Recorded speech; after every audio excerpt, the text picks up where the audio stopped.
Kita baca Alkitab kita dulu di dalam Lukas pasal yang keempat, ayat yang ke-17 sampai ayat yang ke-21. Saya rindu kita untuk membacanya bersama-sama, sampai telinga kita mendengar, karena iman timbul dari pendengaran akan firman Tuhan. Jadi kita akan baca bersama-sama Lukas pasal 4 ayat 17 sampai ayat yang ayat yang ke-17 sampai ayat yang ke-21. Kalau sudah dapat, kita baca bersama-sama dalam hitungan yang ketiga. 1, 2, 3.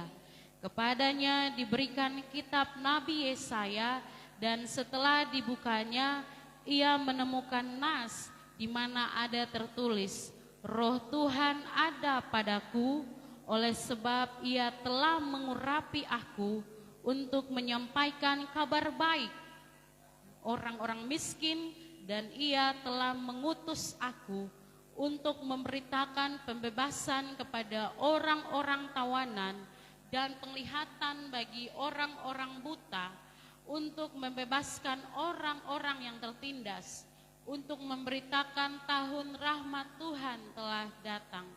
Kemudian ia menutup kitab itu, memberikannya kembali kepada pejabat, lalu duduk. Mata semua orang dalam rumah ibadat itu tertuju kepadanya. Lalu ia memulai mengajar mereka, katanya, pada hari ini genaplah nas ini sewaktu kamu mendengarnya. Puji Tuhan, Bapak Mama Saudara yang terkasih dalam nama Tuhan Yesus. Jadi ini adalah momen di mana Tuhan Yesus ketika hendak memulai pelayanannya di publik untuk pertama kali. Jadi dia datang ke bait Allah dan mereka memberikan dia kitab Nabi Yesaya. Itu bukan satu kebetulan, itu memang sudah direncanakan seperti itu. Jadi ketika Tuhan Yesus membaca nubuatan Nabi Yesaya, dia sedang mendeklarasikan dirinya sebagai penggenapan nubuatan itu. Jadi Tuhan Yesus mau bilang bahwa saya yang sedang dibicarakan oleh Nabi Yesaya pada waktu itu. Ia terang-terangan menyatakan bahwa dirinya lah yang dimaksud dalam nubuatan itu di ayat yang ke-21. Pada hari ini genaplah nas ini sewaktu kamu mendengarnya. Jadi Tuhan Yesus, kalau kita baca di ayat yang ke-18, 19, di situ Tuhan Yesus menjelaskan tujuan pelayanannya. Ya, kita tahu bahwa ketika Tuhan Yesus dibaptis, dia keluar dari dalam air, Roh Kudus dalam bentuk burung merpati datang dan hinggap, lalu ada suara pengakuan dari Bapa di sorga, inilah anakku yang kukasihi, kepadanya lah aku berkenan. Artinya ada perkenanan Tuhan ketika kita memulai pekerjaannya. Pastikan bahwa perkenanan Tuhan ada dalam hidup kita, baru kita mulai melangkah untuk melakukan pekerjaan Tuhan. Kalau kita melangkah tanpa perkenanan Tuhan, semua sia-sia. Jadi kita mengimani dan kita percaya bahwa kita ada sampai titik, detik ini, fase ini, itu karena perkenanan Tuhan. Amin. Karena Tuhan yang menyertai kita. Nah, kemudian Tuhan Yesus menyatakan, menjelaskan tujuan pelayanannya. Dia ada di bumi itu untuk apa? Ya, yang pertama, menyampaikan kabar baik kepada orang-orang miskin. Nah, ini bisa miskin secara jasmani, miskin secara rohani.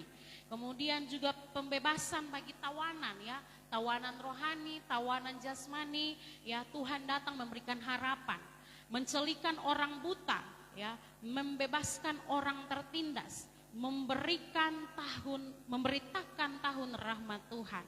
Ya, jadi Tuhan Yesus datang untuk membawa harapan baru bagi orang-orang pada saat itu dan juga bagi kita hari ini. Nah, jadi kita sering mendengar memang hamba-hamba Tuhan sering berkhotbah dan menyinggung hal ini seolah-olah bahwa ini untuk kita, tapi sebenarnya secara teologinya ayat ini memang untuk Tuhan Yesus. Ini nubuatan profetik untuk pribadi Yesus itu, mesianik, nubuatan mesianik. Tetapi ini juga menjadi landasan atau fokus kita sebagai anak-anak Tuhan, orang percaya dalam melakukan pelayanan Tuhan, pelayanan yang Tuhan percayakan kepada kita. Jadi ketika Tuhan panggil kita, pilih kita untuk melakukan pelayanan hari ini, sebagai apapun, kita harus berangkat dari motivasi yang sama dengan Tuhan Yesus. Yang tadi kita sudah baca, menyampaikan kabar baik, pembebasan bagi tawanan, mencelihkan orang buta, membebaskan orang tertindas, memberitakan tahun rahmat Tuhan. Jadi kita tidak punya kepentingan-kepentingan lain di dalam pelayanan. Kita tidak punya tujuan yang bertabrakan dengan tujuan Tuhan memanggil kita melakukan pekerjaannya.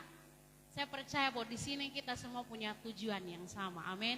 Kita punya motivasi yang sama dengan Bapa di sorga. Itu yang buat kita kuat, Bapak Mama.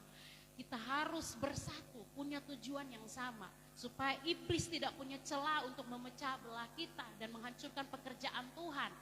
Kita harus bersatu, punya tujuan dan motivasi yang sama. Ya, jadi ini menjadi pengingat buat kita, bagi saya juga, buat kita semua yang melayani hari ini, sebagai apapun, sebagai tamborin, asyer, sebagai pemain musik, penyampai firman Tuhan, apa saja pelayanan kita, tugas yang dipercayakan kepada kita dalam gereja ini, lakukanlah dengan motivasi yang sama dengan Tuhan, yaitu apa? Tujuan akhirnya adalah membawa jiwa-jiwa kepada keselamatan. Jadi ketika misalnya anak tamborin menari di sini, itu tidak asal gerak-gerakan saja. Kayak tadi Kak Devi lihat, wah mereka berdua gerakan bagus-bagus sekali. Kak Devi sampai kayak, aduh bisa kok rekam kok. Kak Devi bawa ke contoh di anak-anak di Soe dong. Karena Kak Devi dapat tugas untuk kasih ajar anak-anak gerakan tamborin. Jadi selama sekali selupa gerakan-gerakan. Tadi lihat dong gerakan pun bagus sekali, baru energik sekali, wah keren, luar biasa. Nah ketika menari, melayani itu bukan sekedar kayak hanya untuk, oh ini hari saya secantik, saya pun dandan bagus, kita pakai baju bagus, ya kan kita gerakan bagus. Tidak di situ saja. Tapi ada satu tujuan yang lebih besar. Ketika Michelle dan teman-teman berdiri di sini, kami berdiri di sini untuk melayani Tuhan. Ketika kami bergerak menari, ada hadirat Tuhan yang turun, ada urapan Allah yang turun, mengalir kepada setiap jemaat. Orang-orang merasakan Tuhan, orang-orang berjumpa dengan Tuhan. Nah hari-hari ini mungkin gereja banyak pelayan yang mulai kehilangan fokus. Jadi ketika melayani mungkin kadang-kadang lebih kepada ya ada kepentingan pribadi, mungkin untuk unjuk skill atau untuk apalah ya, ada kepentingan masing-masing di dalamnya. Tapi hari ini firman Tuhan mengingatkan kita kembali kepada panggilan yang murni. Apa sih tujuan saya melakukan pelayanan ini? Awalnya saya mau melakukan pelayanan ini apa? Saya jadi singers di sini, orang sudah lihat saya suara sudah kedengaran, WL suara lebih besar. Tapi engkau sedang melayani Tuhan dan engkau sedang melayani jiwa-jiwa yang datang di tempat ini. Pastikan boleh pujian penyembahan kita ada hadirat Tuhan yang bekerja. Jadi semua yang melayani di sini itu tidak ada yang sia-sia. Bahkan Bapak Ale yang terima tamu di sana pun itu juga sedang bekerja bagi kerajaan sorga. Jadi ketika terima tamu, shalom, Bapak Ale senyum lebar sekali. Shalom Mama, shalom Bapak. Ya, itu memberikan damai sejahtera, sukacita bagi setiap orang yang datang. Nah itu adalah tujuan pelayanan yang benar, motivasi yang benar. Kita tidak punya kepentingan lain di tempat ini selain bersama-sama bekerja untuk kemuliaan Tuhan, membawa jiwa-jiwa kepada kerajaan sorga. Amin. Ada hati Bapa di hati kita. Luar biasa sekali. Kalau kita pentingkan hati Bapa, kita pentingkan hati Tuhan, Tuhan bela pekerjaannya. Tuhan bela pelayanan yang Tuhan percayakan bagi kita. Makanya penting untuk setiap pelayan mencari hati Bapa, mencari hati Tuhan setiap saat, setiap waktu. Ketika kita mau melakukan pelayanan, apakah kita mencari Bapa, mencari Tuhan? Minta maaf untuk pelayan-pelayan kita ini loh. Kadang-kadang kita mau melayani, kita asal kayak, oh besok tahu, ini nanti di sini, di sana bikin begini, begitu, begini. Jadi kita seperti kehilangan ketergantungan kepada Bapa. Kita seperti kehilangan ketergantungan kepada Tuhan. Kita tidak punya waktu untuk bergumul. Kita tidak punya waktu untuk berpuasa, berdoa, mencari hati Tuhan. Apa yang Tuhan mau?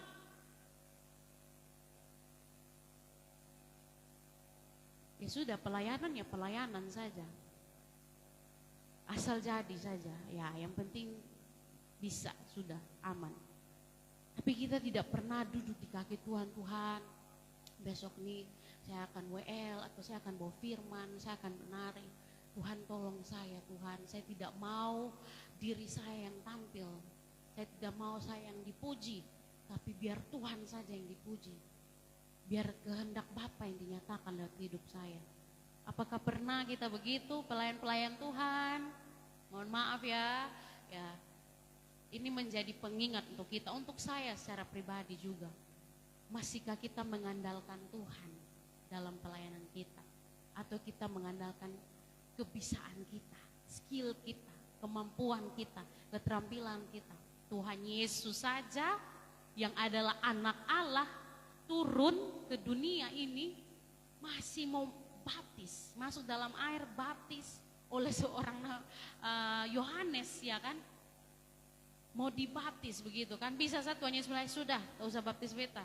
Beta ini turun langsung dari sorga, sun perlu. Tapi Tuhan Yesus menunjukkan keteladanan betapa dia bergantung kepada Bapa. Firman Tuhan juga mengatakan setiap kali Tuhan Yesus habis pelayanan dia selalu mencari tempat sunyi untuk bersekutu dengan Bapa.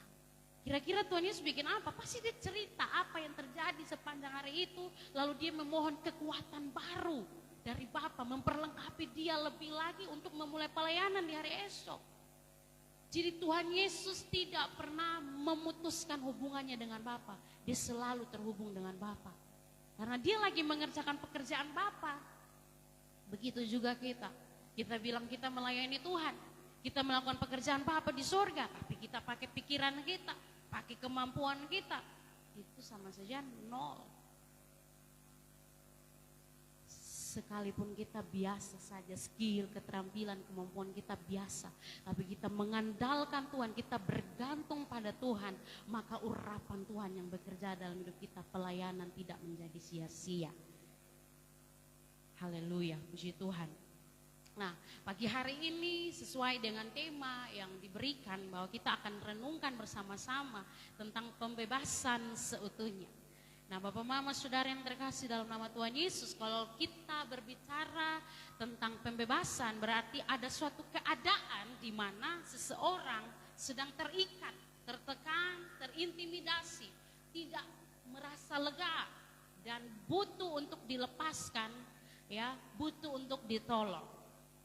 Ya. Ketika manusia jatuh dalam dosa, Adam dan Hawa jatuh dalam dosa, maka akibat dari dosa itu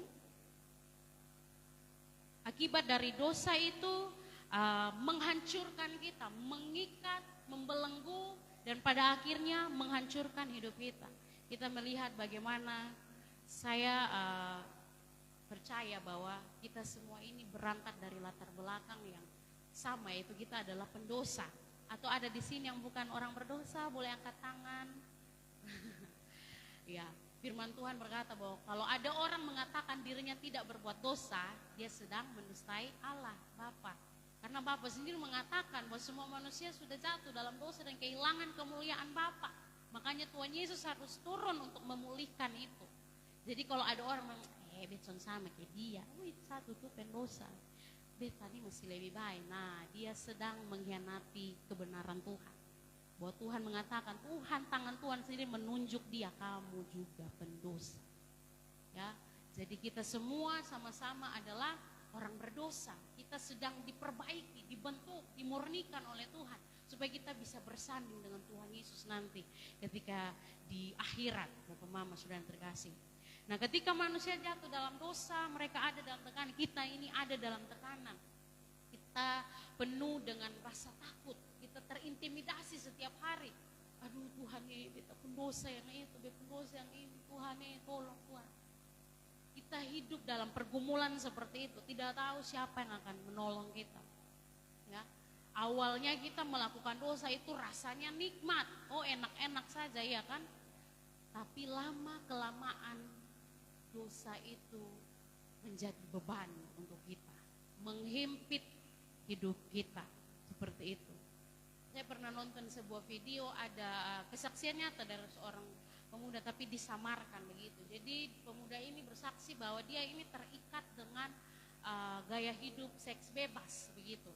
Jadi memang awalnya Dia merasa wah itu nikmat, itu elalah surga dunia, kayak begitu. Jadi kayak dia pengen terus selalu ketagihan untuk melakukan itu. Tapi berjalan waktu lama kelamaan dia merasa kosong di dalam dirinya. Dia merasa ada kehampaan, ada rasa letih, ada rasa capek dalam dirinya. Dia mulai merana, dia mulai tersiksa. Tidurnya tidak betul, buat apa-apa tidak fokus, mulai sakit dan sebagainya. Nah ini membuktikan bahwa dosa itu nikmat di awal, tapi lama kelamaan dia menghancurkan hidup kita. Jadi jangan pernah bermain-main dengan dosa. Jangan pernah tes-tes atau coba-coba melakukan dosa. Karena sekali kita terikat, sulit untuk lepas Bapak Mama. Ya. Maka oleh anugerah Allah, Bapa di sorga, dia mengutus Tuhan Yesus Kristus untuk datang menebus kita, memindahkan kita dari kerajaan maut kepada kerajaan sorga, dari terang, dari gelap kepada terang, ya, untuk melepaskan kita dari ikatan dosa yang membelenggu kita itu, yang menjerat kita, membuat kita tidak bisa bernapas dengan lega, merasa takut, terintimidasi. Tuhan Yesus membebaskan kita. Ketika Tuhan menebus kita, membuat kita bebas dari ikatan dosa, maka kita menjadi milik Bapa. Hidup kita bukan milik kita lagi, tapi milik Bapa. Artinya kita harus berjalan seturut dengan kehendak Bapa. Apapun yang kita lakukan, kerjakan di dalam dunia ini selama kita hidup, pastikan bahwa itu harus sesuai dengan kehendak Bapa di surga. Amin. Nah, tujuan pembebasan, kita akan merenungkan beberapa poin tentang tujuan pembebasan terjadi dalam hidup kita. Kenapa Tuhan membebaskan kita? Kenapa Tuhan melepaskan kita dari belenggu, dari ikatan? Yang pertama adalah supaya kita terus menghasilkan buah-buah pertobatan. Jadi tidak cukup saja kita tahu bahwa saya sudah ditebus, saya sudah dibayar, harga saya lunas dibayar. Lalu kita santai-santai, biasa-biasa saja, ya, atau mungkin kita tetap hidup dalam dosa. Tidak seperti itu, harus ada langkah maju setiap hari. Langkah maju setiap hari. Jadi tadi kan ini dosa, kita berbalik ke dosa, seperti kita menghadap dosa. Ketika Tuhan menebus kita, kita berbalik ke arah terang. Nah kita tidak boleh berdiri di sini saja, harus terus melangkah. 1 langkah, 2 langkah, 3 langkah, sampai di surga. Jadi kita hidup di dunia ini untuk menghasilkan buah-buah pertobatan. Coba kita renungkan, coba kita ingat, coba kita hitung. Sudah berapa banyak buah yang kita hasilkan sejauh ini. Saya 31 tahun, saya harus merenungkan apa saja buah-buah pertobatan yang sudah saya persembahkan kepada Tuhan. Jadi pertobatan itu bukan terjadi satu kali saja Bapak Mama, ketika kita sudah lahir baru, dibaptis, orang bilang, weh dia sudah bertobat. Tapi pertobatan itu harus dilakukan terus menerus setiap hari, setiap saat. Kita butuh kuasa Roh Kudus untuk menginsyafkan kita akan dosa. Ya. Kadang-kadang kita lebih gampang tuh mendeteksi dosa-dosa yang besar-besar, misalnya mencuri, ya, membunuh, ya kan, kita langsung oh itu dosa. Kita gampang sekali untuk mengidentifikasi bahwa itu dosa, oh itu orang buat dosa. Tapi bagaimana dengan dosa-dosa yang begini? Kesombongan, egoisme, tersinggung, amarah, iri hati. Kadang-kadang kita gagal mendeteksi itu sebagai dosa. Malah kita mentoleransi, kita anggap itu wajar, itu biasa, itu manusiawi. Padahal itu adalah dosa Bapak Mama, ya, atau benih-benih yang akan membawa kita kepada buah dosa. Kita perlu kuasa Roh Kudus untuk menyadarkan kita setiap hari, setiap saat tentang keadaan hati dan pikiran kita. Apakah ini sesuai dengan firman Tuhan atau tidak? Saya berpikir seperti ini sesuai firman atau tidak? Saya berkata-kata seperti ini sesuai firman atau tidak? Saya berperilaku seperti ini, bertindak, mengambil keputusan seperti ini sesuai dengan firman atau tidak? Kita butuh Roh Kudus yang bisa menginsyafkan kita. Saya kadang-kadang kalau kayak habis bicara sesuatu, tiba-tiba bersuara, aduh Tuhan nih, kenapa tadi begitu aduh harusnya tidak boleh. Ini kejadian tadi pagi, saya waktu siap-siap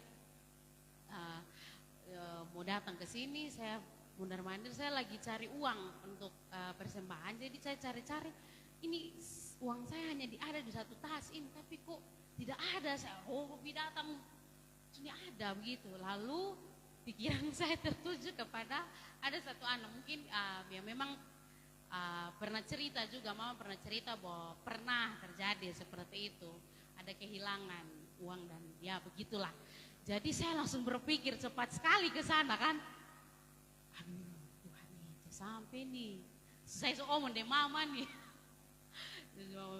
Jadi mama bilang, itu harus hati-hati. Tapi hati-hati juga, jangan sampai bukan dia, kita sudah berdosa ini. Saya bilang, Tuhan, saya rokok ulang, saya ambil tas, saya rokok ulang, rokok bapak kasih masuk. Saya pengen, ada di sini. Tuhan Yesus langsung kayak teguran datang ini. Kan pikiran kamu cepat sekali mencurigai, cepat sekali menghakimi. Kita manusia seperti itu ya, cepat sekali. Saya langsung malu sendiri, saya bilang, aduh mama, uang ada, ya ampun sebenarnya. Doa minta ampun, Tuhan Yesus ampuni. Ini berarti harus kasih ini anak uang ini, soalnya saya sudah mencurigai dia. Aduh, nah itu hanya Roh Kudus yang bisa menginsapkan kita. Kadang-kadang ada orang kayak abis tuduh orang sudah begitu, jadi dia santai, biasa, saya kayak sudah merasa bersalah. Nah, kita butuh Roh Kudus di situ. Itu dosa-dosa yang tidak kasat mata Bapak Mama. Orang omong sedikit kayak mungkin tidak bermaksud kesan, kita sudah tersinggung. Hati paling sakit sudah dia omong, dia bicara. Nah, itu juga dosa-dosa yang tidak terlihat. Kita butuh Roh Kudus di situ. Ya kan? Cepat marah. Nah, itu. Kita butuh Roh Kudus untuk mengingatkan kita di situ. Ada orang bilang, sudah saya ini memang begini, saya karakter dari dulu memang begini. Saya ini orang keras, mas saya hati baik. Firman Tuhan bilang lemah lembut. Amarah itu tidak mengerjakan kebenaran di hadapan Allah. Nah, jadi kita butuh Roh Kudus untuk menginsapkan kita. Kita nih, saya yakin sekali di sini tidak ada pembunuh, betul? Tidak ada pencuri di sini. Saya yakin, saya percaya. Tapi bagaimana dengan dosa-dosa kerikil-kerikil kecil ini? Kita sering mengabaikan itu. Makanya Tuhan hari-hari ini mau memurnikan gerejanya. Perhatikan hidup kita hari-hari ini seperti apa? Bagaimana situasi hati kita? Apakah masih ada dendam, kebencian, amarah, kesombongan, iri hati, cemburu? Itu semua ditentang oleh firman Tuhan. Dan Tuhan mau kita bersih dari itu semua. Hasilkan pertobatan, buah pertobatan setiap hari. Oke Tuhan, saya ini tukang tersinggung satu ini. Tukang tersinggung. Tuhan, saya mau berubah di area ini Tuhan. Saya bergumul untuk ini Tuhan. Saya bertaruh untuk ini. Pernah begitu Bapak Mama? Kita harus melakukan itu. Kalau Roh Kudus ingatkan kita, kamu ini tukang tersinggung.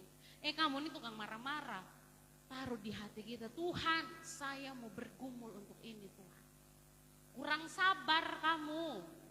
Tuhan saya mau bergumul ini. Tuhan tolong saya Tuhan, tolong saya. Setiap hari doakan itu. Setiap hari gumuli itu. Sampai perubahan terjadi dalam hidup kita. Buah pertobatan kita persembahkan kepada Tuhan. Amin Bapak Mama Kita berjuang sama-sama Bapak Mama. Saya tadi baru besar, saya baru buat dosa baru datang khotbah di sini. Jadi saya mengaku seperti itu. Itu batu-batu, kita sering jatuh tuh di batu-batu kerikil. Tahu Bapak Mama, tersandung tuh di batu yang kecil-kecil, bukan batu besar. Kalau batu besar kita sudah kita menghindar. Batu yang kecil-kecil nih. Jangan sampai keselamatan yang Tuhan berikan kepada kita menjadi sia-sia. Karena kita tidak menghasilkan buah pertobatan selama kita hidup. Bisa suami istri bisa saling mengoreksi. Mama lihat selama 1 bulan ini nih, ada kok bapak sifat yang menurut mama suami bagus kok. Itu mama punya kesempatan itu. Bapak tuh begini. Tidak juga ya, maksudnya sesuai dengan firman Tuhan. Kita saling memberi masukan. Bapak sebaiknya bapak tuh begini mama, sebaiknya mama tuh suara kasih turun sedikit lah ya kan, kayak omong tuh kasih kurang sedikit lah ya kan. Seperti itu, kayak bapak, mama, bapak tuh sekali-sekali peluk, ya kan, belai mama gitu kan, mama, I love you, mama cantik, ya kan. Nah itu kan kasih, bentuk kasih, ada damai sejahtera, sukacita dalam rumah tangga, itu yang Tuhan mau. Begitu, wah luar biasa sekali ya kalau keluarga Hope semua seperti itu, suami istri saling menyayangi, anak-anak melihat orang tua saling menyayangi, tumbuh dengan cinta. Mereka tumbuh dengan kasih sayang, mereka berani untuk bermimpi besar karena mereka melihat keluarga mereka sangat bahagia di dalam Tuhan. Nah itu yang Tuhan mau. Jadi kita saling memberi masukan, ya kan? Yang pacaran-pacaran, ya kan, sayang, ya. Bima tuh begini, nanti ke depan ketemu harus begini. Ya, terima, saling memberi masukan. Kalau itu sesuai dengan firman Tuhan, lakukan itu. Tuhan akan memberkati kita. Tuhan memberkati langkah kita, seperti itu ya. Jadi hasilkan buah-buah pertobatan. Ya, Galatia 5 ayat 19 sampai 21. Coba kita baca dulu supaya kita mendeteksi mungkin masih ada dosa-dosa kelemahan yang kita lakukan dalam hidup kita. Itu adalah buah daging Bapak Mama ya. Galatia 5 ayat 19 sampai ayat yang ke-21. Perbuatan daging telah nyata, yaitu percabulan, kecemaran, hawa nafsu, penyembahan berhala, sihir, perseteruan, perselisihan, iri hati, amarah, kepentingan diri sendiri, percideraan, roh pemecah, kedengkian, kemabukan, pesta pora dan sebagainya. Terhadap semuanya itu kuperingatkan kamu seperti yang telah kubuat dahulu, bahwa barang siapa melakukan hal-hal yang demikian, ia tidak akan mendapat bagian dalam kerajaan Allah. Jadi ini adalah hal-hal yang kita harus cross check setiap hari. Tuhan, saya masih ada di sini nih Tuhan. Nah, kita berdoa, minta Tuhan mampukan kita untuk kita mengalami pertobatan. Lalu ketika kita merasa, oh saya sudah ada perubahan, orang mulai mengakui, wah kamu berubah nih. Oke, next lagi kita lihat lagi, apa nih? Oke Tuhan, saya mau bergumul lagi tentang ini Tuhan. Nah, begitulah cara kita menghasilkan buah-buah pertobatan. Ya, ada orang-orang yang bilang begini, ya kalau saya sudah bebas, ya saya sudah ditebus kan, saya jadi orang merdeka, saya jadi orang bebas. Harusnya kan saya bisa buat apa saja yang saya mau, ya kan? Kan bebas, betul kan? Bebas, jadi saya mau bikin apa, saya mau kemana saja, sesuai keinginan saya pikir itu benar. Ada orang seperti itu. Jadi mereka tetap hidup di dalam dosa-dosa mereka. Yang penting mereka percaya saja bahwa Tuhan Yesus sudah selamatkan saya. Sudah, saya sudah bebas, saya pasti masuk surga. Tapi karena merasa bebas, ya ini kan hidup saya akan tetap hidup seperti itu. Melakukan dosa karena berpikir bahwa sudah bebas. Tuhan menebus kita, menjadikan kita bebas, bukan supaya kita bebas buat dosa. Tapi supaya kita terikat dengan kebenarannya dan kita menghasilkan buah-buah. Kita harus mengikatkan diri kita setiap hari kepada firman, kepada Tuhan. Yohanes 15 ayat 5, tinggal dalam aku dan aku di dalam kamu, maka kamu akan berbuah banyak. Bebas dari dosa bukan berarti kita bebas melakukan apa yang kita mau, tidak. Bebas dari dosa berarti mengikatkan diri kepada Kristus, tinggal dalam Kristus, di dalam Kristus. Sehingga Kristus akan melahirkan buah-buah kebenaran itu dalam hidup kita. Kita bebas, memang kita sangat bebas. Kita tidak terikat lagi dengan dosa, maut, kerajaan maut, tidak. Tapi kita bebas di dalam kerajaan Allah. Mengekspresikan kebebasan kita sesuai dengan firman Tuhan, sesuai dengan kehendak Tuhan, bukan keinginan kita. Amin, Bapak Mama. Ya, puji Tuhan. Yohanes 8 ayat 34, kata Yesus kepada mereka, aku berkata kepadamu, sesungguhnya setiap orang yang berbuat dosa adalah hamba dosa. Jadi kalau dia bilang dia bebas, tapi dia masih, minta maaf, mungkin masih ada yang minum mabok, isap rokok, ya kan? Ya ini kan kebebasan saya sebagai anak muda. Kamu salah, kamu sedang diperbudak oleh dosa. Kalau kamu tidak diperbudak, kalau kamu bebas, harusnya kamu bisa berkata tidak kepada rokok, kepada mabok, ya kan? Kepada hal-hal yang cabul misalnya, ya kan? Iya dong, kalau kamu orang bebas, kamu harusnya bisa berkata tidak. Tapi kok kamu terikat terus, berarti kamu lagi diperbudak. Firman Tuhan yang bilang, kalau orang masih buat dosa, berarti mereka adalah hamba dosa. Artinya begini Bapak Mama, kita hidup di dunia ini pasti kita masih ada jatuh bangun. Tapi kembali lagi, motivasi hati kita ya. Mau berjuang tidak setiap hari untuk lepas dari dosa. Bukan berarti kita, karena kita manusia selalu berdosa, jadi kita mau, ya sudahlah pasrah. Oh tidak bisa begitu, kita harus berjuang. Pertandingan iman, kata Rasul Paulus. Berjuang setiap hari, mati-matian, berdarah-darah. Untuk bisa lepas dari dosa. Yang kedua, apa tujuan kita untuk mengalami pembebasan? Supaya kita terus menghidupi firman Tuhan. Nah ini ada hubungan dengan yang tadi. Ya, firman Tuhan harus menjadi makanan dan gaya hidup kita sehari-hari. Ada pelayan Tuhan di sini yang Sonde pernah baca firman Tuhan. Ada yang Sonde pernah dalam satu hari Sonde baca Alkitab, renungkan firman Tuhan, ada? Saya percaya semua pasti baca Alkitab, rajin, renungkan firman setiap hari. Ya bagaimana kita melayani Tuhan terus kita tidak baca Alkitab, kita tidak renungkan firman, itu omong kosong. Buah apa yang sedang kita tunjukkan kepada orang-orang? Ya, jadi firman Tuhan itu harus menjadi makanan kita, gaya hidup kita setiap hari. Oh saya kalau tidak baca firman dalam satu hari itu kayak ada yang kurang, tidak bisa. Saya rasa lapar.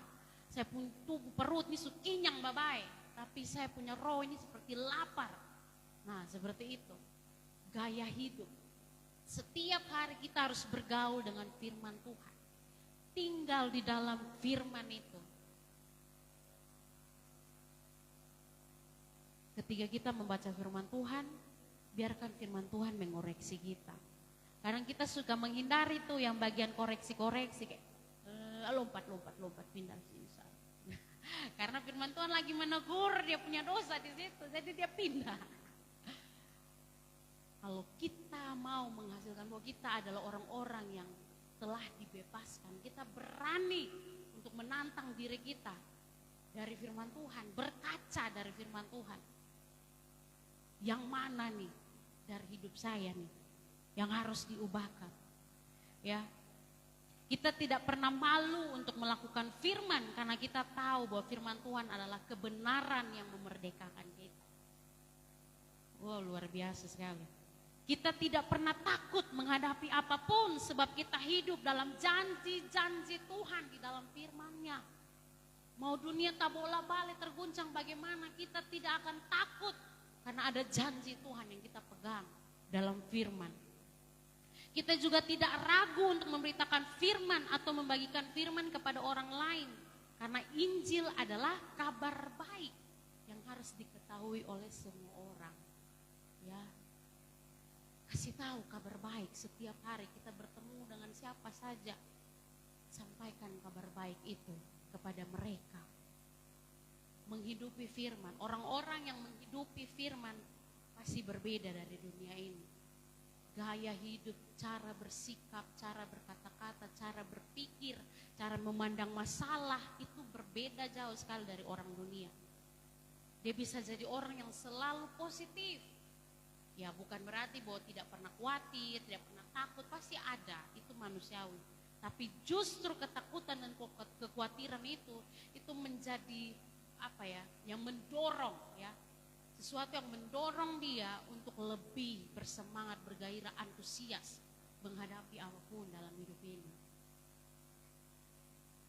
Orang-orang yang menghidupi firman Tuhan. Kemudian yang ketiga, tujuan Tuhan membebaskan kita, ya, yaitu untuk menuai jiwa-jiwa. Amin.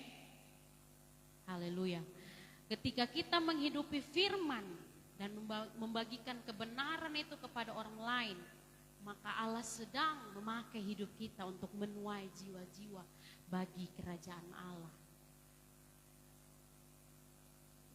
Jadi pembebasan itu tidak terjadi atas hidup kita saja, pada diri kita saja, tapi kepada orang lain di luar sana yang sedang hidup dalam intimidasi dosa.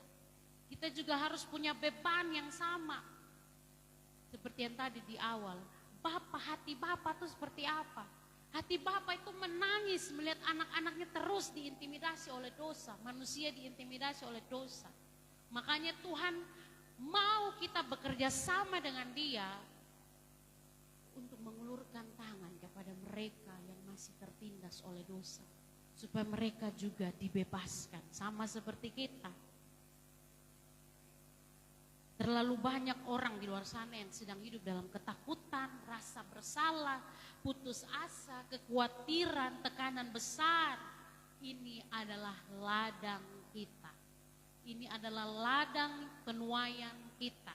Ketika kita melihat di mana ada masalah, di mana ada orang-orang bermasalah, di mana tidak ada harapan, disitulah ladang tempat kita menuai. Jangan cari yang enak-enak, ya kan? Oh, saya mau melayani kalau orangnya yang begini, orangnya yang begitu, ya kan? Justru di mana ada masalah, masalah semakin besar, orang-orang semakin bermasalah, itu sudah ladang yang Tuhan berikan.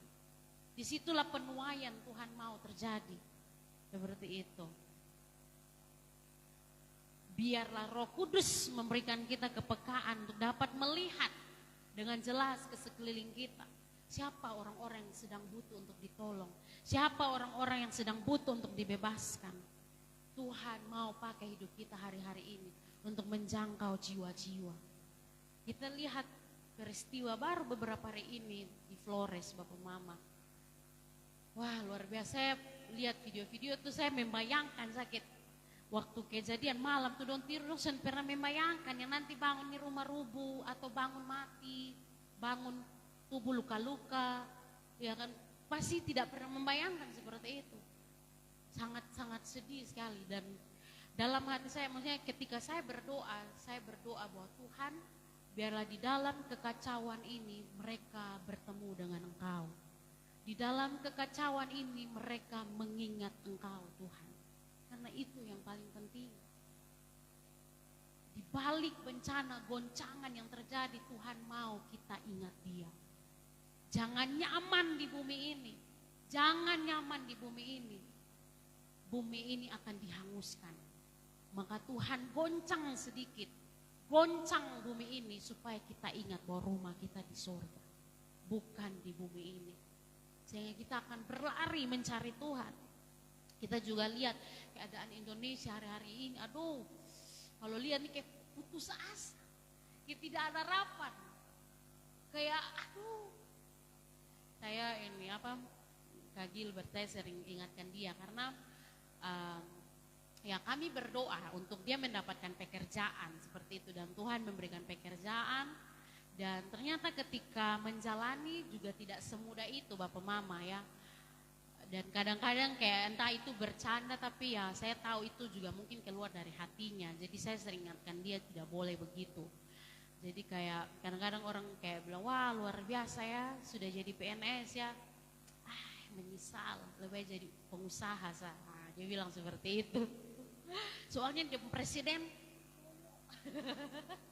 Saya menyesal itu hari pilih dia, aduh. Ya kan. Terus saya bilang, jangan boleh ngomong begitu. Itu tuh berkat Tuhan. Jadi kemarin saya ketemu satu quotes dan saya langsung kirim ke dia, dan dia langsung kayak, aduh iya betul ya. Jadi quotes itu agak panjang, tapi yang saya ingat tuh dia bilang begini, bertanggung jawablah dengan apa yang pernah kamu doakan. Jangan karena keadaannya tidak enak, tidak baik-baik saja, jadi kamu merasa bahwa ini adalah jawaban yang salah. Tapi bersyukur, jalani itu sebagai bentuk tanggung jawab dari doa kamu. Saya langsung gini, iya betul sekali ya. Kita tuh sering berdoa, Tuhan saya mau kerja, saya mau ini, saya mau nikah, saya mau itu. Ketika kita masuk, Tuhan berikan kepercayaan itu, kita bilang, wah ternyata seperti ini Tuhan, saya menyesal. Ya kan? Lalu kita mulai bersikap seolah-olah kita mau lepas tangan dari ini semua. Tidak bisa, bertanggung jawablah. Bertanggung jawab. Apa apa yang Tuhan sudah percayakan bagi kita, kita lakukan dengan setia. Kita lakukan dengan ucapan syukur. Rasa lelah itu pasti ada, rasa capek itu pasti ada. Tapi bukan berarti bahwa kita menyesali. Seperti itu. Ya. Jadi kembali lagi kita melihat bahwa Indonesia ini seperti tidak ada harapan begitu. Jadi kadang yang keluar dari mulut kita itu kayak mengutuk pemerintah. Ya kan? Sumpah serapa ini pemerintah dong.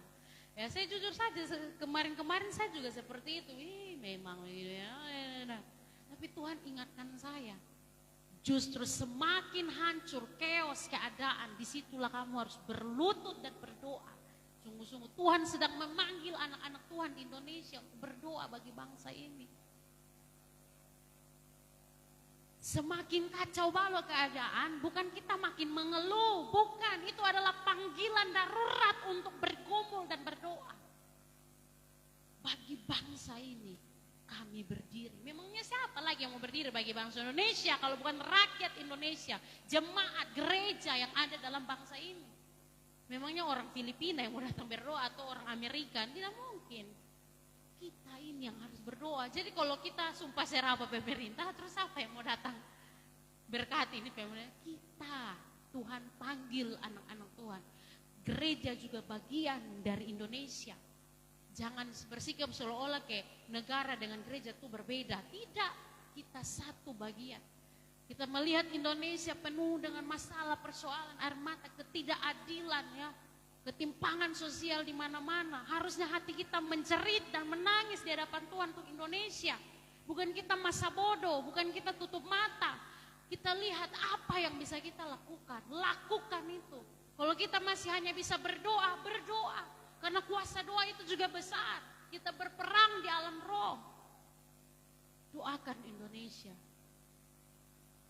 Apalagi besok ini adalah HUT RI yang ke-81 ya Bapak Mama. Mari kita berikan hati kita untuk Indonesia. Karena di sini ada keluarga kita, ada saudara-saudara, ada kenalan kita. Berikan hati kita. Doakan Indonesia. Karena pasti pemulihan itu terjadi. Pasti Bapak Mama, saya yakin karena kita sudah melihat toh berkali-kali kau menolong. Tuhan sudah jawab doa kita terlalu banyak. Masa sih Tuhan tidak bisa memulihkan Indonesia? Tidak ada yang mustahil. Pasti Tuhan pulihkan Indonesia. Amin. Bapak Mama, kita harus optimis, kita harus percaya Tuhan kita besar. Yang terakhir, yang keempat, kita dibebaskan, kita mengalami pembebasan supaya kita menjadi umat yang layak. Umat yang layak adalah umat yang siap untuk bersanding dengan Kristus dalam perjamuan kawin anak domba. Ini berarti bahwa kita orang percaya ini dituntut untuk menjadi dewasa rohani Bapak Mama. Kita tidak boleh hidup semena-mena seperti anak kecil ya kan. Tidak tahu mana yang baik, mana yang tidak baik ya kan. Mana yang boleh, mana yang tidak ya. Ya saya seperti dengan Belva begitu ya. Wah benar-benar mereka tuh raja betul-betul, ini anak-anak bayi dong, ini raja betul-betul. Tidak perlu kita bercatok rambut setengah, di sini dia kalau cuma nangis mau minta tidur, minta tete, oh sudah, seberapa Ruby ini seberapa aku kasih tidur dulu.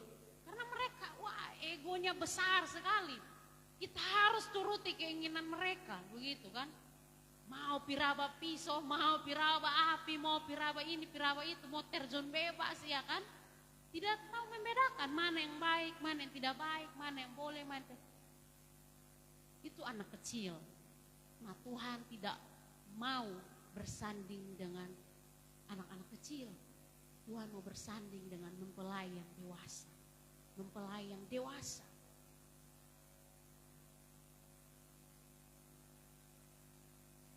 Mempelai yang dewasa itu adalah orang-orang yang mengerti, orang-orang yang menghargai arti pengorbanan Kristus di kayu salib. Dia tidak akan menyia-nyiakan pengorbanan Kristus di kayu salib. Tidak akan. Tidak akan membuang-buang waktu hidupnya, kesempatannya untuk hidup bermain-main dengan dosa. Dia akan berusaha menjadi orang yang berintegritas. Dia omong A, dia lakukan A. Dia percaya A, dia lakukan A. Berintegritas. Itu adalah orang-orang yang dewasa. Bertanggung jawab, itu juga adalah ciri-ciri orang yang dewasa. Tuhan mau hari-hari ini kita menjadi orang yang dewasa. Tidak mudah tersinggung, tidak mudah patah, tidak mudah hancur, tidak mudah berkecil hati. Ya kan, maunya disoya-soya terus, maunya dibujuk-bujuk. Tidak, kita adalah orang-orang dewasa. Kita siap untuk bersanding dengan Tuhan. Biarlah pembebasan yang seutuhnya itu terjadi dalam hidup kita. Pembebasan terjadi bukan supaya kita hidup mengikuti keinginan kita, tapi supaya kita hidup mengikuti apa yang Tuhan mau, apa yang Tuhan inginkan. Karena kita ini milik Tuhan, maka hiduplah untuk kepentingan Tuhan. Galatia 5 ayat 1 ayat penutup bagi kita, supaya kita sungguh-sungguh merdeka. Kristus telah memerdekakan kita. Karena itu berdirilah teguh dan jangan mau lagi dikenakan kuk perhambaan. Hari ini katakan stop, katakan no pada dosa, dan katakan iya kepada kebenaran. Amin buat firman Tuhan. Mari kita tundukkan kepala. Saya undang tim altar. Mari kita berdoa, kita angkat sekali lagi refugian itu bagi bangsa ini kami berdiri. Biarlah ini menjadi doa.